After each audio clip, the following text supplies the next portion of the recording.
La ilaha illallah Muhammadar Rasulullah. La ilaha illallah Muhammadar Rasulullah. La ilaha illallah Muhammadar Rasulullah. La ilaha illallah Muhammadar Rasulullah. La ilaha illallah Muhammadar Rasulullah.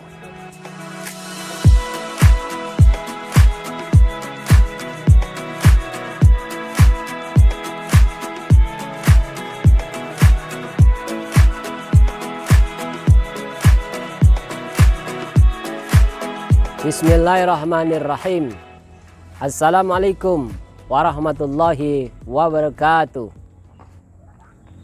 Alhamdulillahi rabbil alamin. Ar-Rahmanirrahim. Maliki yaumiddin. Iyyaka na'budu wa iyyaka nasta'in. Ihdinas siratal mustaqim. Siratal ladzina an'amta 'alaihim ghairil maghdubi 'alaihim waladdallin. Allahumma salli ala Sayyidina Muhammad wa ala ali Sayyidina Muhammad. Para pemirsa rahimakumullah, sungguhnya di dalam kehidupan ini orang banyak tidak tahu bagaimana caranya menjadi orang yang hidupnya itu sukses. Kehidupan sukses ini diberitahu oleh Allah Subhanahu wa taala hanya dikhususkan bagi orang-orang yang beriman dan bertakwa kepada Allah Subhanahu wa taala, yang selalu melaksanakan apa yang telah diperintahkan oleh Allah Subhanahu wa taala. Pertama ada kalimat aflaha yuflihu. Yuflihu yuflihani yuflihuna, keberuntungan dan kesuksesan itu hanya diperuntukkan bagi orang yang beriman kepada Allah Subhanahu wa taala. Yaitu siapakah orang beriman kepada Allah Subhanahu wa taala? Cirinya orang yang beruntung adalah pertama, alladzina hum fi sholatihim khashi'un, yaitu hambanya orang-orang yang selalu merespon perintah Allah Subhanahu wa taala dengan ketundukan. Khashi'un khashi'ani khashi'una ujlu ma uhiya ilaika minal kitabi wa aqimis shalah. Bacalah apa yang telah diturunkan kepadamu, yaitu kitab Al-Quran, dan dirikanlah sholat. Sesungguhnya sholat mencegah manusia dari perbuatan keji dan mungkar. Mengingat Allah SWT di waktu sholat itu pahalanya lebih besar daripada mengingat Allah SWT di luar sholat. Disinilah tentunya pelajaran bagi kita semuanya. Cirinya orang yang sukses dan berhasil di dalam kehidupan ini adalah orang yang merespon perintah Allah Subhanahu wa taala, yaitu melaksanakan sholat. Maka itu sibuknya kayak apa kita jangan lupa kita harus selalu melaksanakan sholat. Kita di kebun, di sawah, di ladang, tambak, di hutan, di lautan, di daratan, di udara, dimanapun kita berada, jangan sampai kita itu meninggalkan sholat.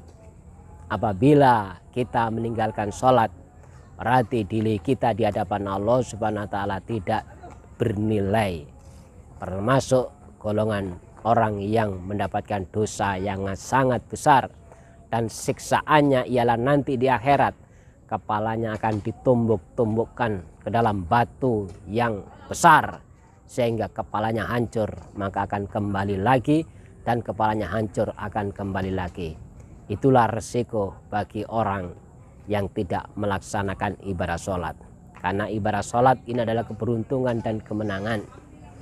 Poin yang kedua, orang yang sukses dalam kehidupan, orang yang berhasil dalam kehidupan adalah orang yang anil lagwi mu'ridun. Siapakah orang yang anil lagwi mu'ridun? Orang yang selalu meninggalkan yang sia-sia dan menjadikan hidup ini adalah hidup yang berkualitas. Ngomongnya berkualitas, dengan berzikir ingat kepada Allah Subhanahu wa taala, yaitu dikencengi bacaan Al-Quran, dikencengi zikirnya kepada Allah Subhanahu wa taala, dan dikencengi sholawatnya. Itu semuanya kalau dilakukan, apalagi ditambah lagi menasihati satu dengan yang lain, itu termasuk ucapan-ucapan yang kelas, qaulan karima, qaulan mahmuda, qaulan layyina. Apabila itu kita lakukan, maka kita termasuk golongan orang-orang yang sukses di dalam kehidupan, dan kita termasuk golongan orang yang beruntung di hadapan Allah Subhanahu wa taala. Poin yang ketiga, wahai para pemirsa rahimakumullah, yaitu walladzina hum lizzakati fa'ilun wa mimma razaqnahum yunfikun innamas shadaqatu lil fuqara wal masakin. Apabila kita semuanya diberikan malia, harta kekayaan yang banyak, maka kewajiban kita ialah hak-haknya, kewajiban kita harus kita lakukan. Kita harus bisa membersihkan diri kita, kita zakati diri kita. Begitu juga kita juga bisa bersodako. Kata Rasulullah SAW, apabila kalian sodako sama saudara-saudara kalian, sodako sama bapak dan ibu kalian, saudara sama tetangga-tetangga kalian, sodako sama anak fakir miskin, itu apabila kalian lakukan dan apabila ada kedekatan sama keluarga, maka pahalanya mendapatkan dua. Yang pertama pahala silaturahim, dan yang kedua adalah pahala sodako itu sendiri. Allah SWT senang hambanya yang memberikan sodako terhadap orang lain. Disinilah tentunya pahala yang sangat besar. Contohlah Utsman bin Affan, di mana Utsman bin Affan itu telah mewakafkan hartanya dan sekarang dikelola sama pemerintahan Arab Saudi, hasilnya untuk kesejahteraan lil fuqara wal masakin, orang-orang fakir miskin yang ada di kota Madinah. Begitu juga para tafid. Itulah harta yang diberkahi oleh Allah Subhanahu wa taala. Termasuk golongan orang yang beruntung dan orang yang sukses. Maka itu bagi kita semuanya, marilah kita ikuti jejaknya Utsman bin Affan supaya kita menjadi orang yang sukses di dalam kehidupan dan orang yang beruntung. Yang ketiganya adalah kita semuanya diperintahkan oleh Allah SWT, walladzina hum li furujihim hafidun, yaitu kita disuruh menjaga kehormatan diri kita. Jangan sampai kita pacaran, atau kita selingkuh, atau kita maksiat berbuat zina. Tahukah kita bahwa di dalam Islam, kalau ada manusia yang berbuat zina, maka sanksinya, resikonya itu sangat berat. Maka bisa dirajam. Apabila hukum itu tidak ditegakkan di dalam kehidupan, maka nanti di akhirat nanti akan ditegakkan oleh Allah SWT, akan dilakukan perajaman bagi orang yang berbuat zina, maksiat kepada Allah Subhanahu wa taala. Disinilah tentunya kita hidup ini harus lebih berhati-hati, dan manusia disetting oleh Allah Subhanahu wa taala tetap menjadi manusia yang suci, manusia yang mengikuti aturan-aturan yang datangnya dari Allah. Apabila kita menjauhi zina, menjauhi selingkuh, menjauhi maksiat kepada Allah Subhanahu wa taala, maka kita termasuk golongan orang-orang yang beruntung. Dan itu termasuk kesuksesan di dalam kehidupan ini. Para pemirsa rahimakumullah. Dan yang kelima adalah walladzina hum li amanatihim wa ahdihim raun, surah Al-Mu'minun ayat 8. Yaitu orang-orang di dalam kehidupan ini dikasih amanah, maka amanah itu telah dijalankan. Apakah di dalam kehidupan ini yang paling berat? Di dalam kehidupan ini yang paling berat adalah menjalankan amanah. Betapa banyak orang-orang yang telah diberikan amanah oleh masyarakat, oleh rakyatnya, oleh Allah Subhanahu wa taala, tetapi amanah itu dikhianatin. Amanah dari Allah adalah perintah-perintah dari Allah Subhanahu wa taala berupa salat, zakat, puasa, haji, umroh. Itu semuanya adalah amanah dari Allah. Apabila kita punya kemampuan, maka itu tidak kita laksanakan, maka kita itu berdosa kepada Allah Subhanahu wa taala. Begitu juga larangan-larangan Allah seharusnya tidak dilakukan, maka itu dilakukan manusia, berarti manusia itu mendapatkan dosa. Begitu juga amanah dari manusia, amanah berupa kekuasaan, jangan sampai disalahgunakan, karena kekuasaan itu adalah amanah yang harus dipertanggungjawabkan nanti di akhirat.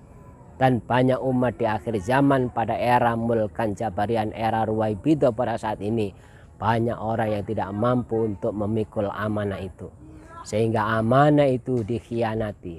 Barang siapa yang mengkhianati amanah itu, nanti pada hari kiamat yang dikhianati, yang dikorupsinya itu nanti disuruh mikul, maka dia akan keberatan untuk memikul dosa yang telah dilakukan. Bagaimanapun juga tetap oleh Allah Subhanahu wa taala disuruh mikul dia, karena dia telah maksiat kepada Allah, mengingkari Allah dan Rasulnya, mengingkari masyarakat, dan mengingkari orang banyak. Dan dia telah mengambil hak-haknya orang banyak. Itulah amanah, tidak dijalankan sesuai dengan yang telah diperintahkan oleh Allah SWT dan Rasulnya, dan juga tidak dijalankan sesuai dengan janjinya dia ketika dia berjanji kepada masyarakat atau sesama manusia. Maka dia tentunya menjadi orang yang rugi. Yang berikutnya, orang yang beruntung di dalam kehidupan adalah dia telah mengikuti Al-Quran, dia telah mengikuti petunjuk Allah Subhanahu wa Ta'ala, dan di dalam kehidupan ini dia telah menerapkan hukum-hukum Allah, telah menerapkan hukum Al-Quran. Al-Quran dijadikan imam, Al-Quran dijadikan way of life, pedoman hidup, dan Al-Quran ini diikuti, maka dia termasuk golongan orang yang beruntung. Namun kebanyakan penduduk bumi ini banyak yang tidak mengikuti Al-Quran, banyak yang tidak berhukum dengan hukum Quran, maka itu mereka telah berpaling dari Allah Subhanahu wa Ta'ala. Apabila dia berpaling dari Allah Subhanahu wa Ta'ala dan mengingkari Allah Subhanahu wa Ta'ala, maka dia nanti akan mendapatkan sanksinya. Dia akan mendapatkan kecelakaan dunia dan kecelakaan akhirat. Maka itu dosa terbesar salah satunya adalah dia tidak menerapkan hukum-hukum Allah Subhanahu wa Ta'ala. Inilah yang dapat kami sampaikan. Apabila ada kurang lebihnya, saya mohon maaf. Mudah-mudahan kita dibimbing oleh Allah Subhanahu wa Ta'ala, dijadikan orang sukses dunia dan sukses di akhirat. Assalamualaikum warahmatullahi wabarakatuh.